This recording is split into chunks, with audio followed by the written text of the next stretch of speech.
再来关心的是，新北市有一间国中有老师咧处理霸凌案件的时阵，结果煞发生其他暴力的事件。这原底是老师为着要2个同学原间呢去通知家长来学校来甲处理，结果咧讲的时阵，这学生煞互对方的家长甲扇喙皮。这受害学生的家长是批评老师代志处理甲这个款，实在是有够失职。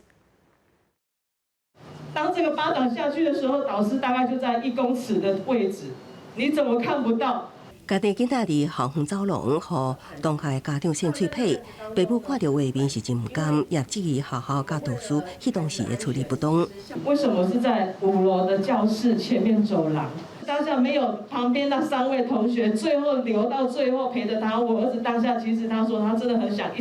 从5楼教室前面就跳下去。 我说我们接下来可能是收尸，而不是在这边开记者会。新北市某一间高中处理校园霸凌相关案件的时，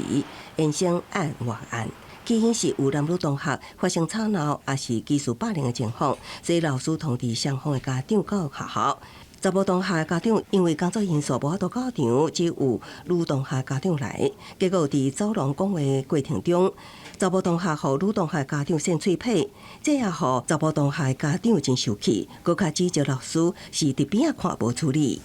有肢体接触的那个小孩子，他在学校有一些跟同学有一些争执，老师就是走廊上没有在我们学务处的会客室或者是辅导处的咨商室，不管是大力小力还是怎么样的碰撞，其实都是不应该的。老师在处理这方面，他是有欠妥当。 交举第一时间责成学校尽速处理，厘清老师处理过程中是否有严谨度与细腻度不足及违法的情形。目前学校的校史会议调查处理中。教育局指出，目前这个案也伫校事会议处理。那这个导师有应该通报煞无通报，无善尽辅导管教权责的违规行为，而且学校以高中以下教师改聘唔续聘办法，也是教师成绩考察办法，送相关会议审议，绝不宽待。记者综合报道。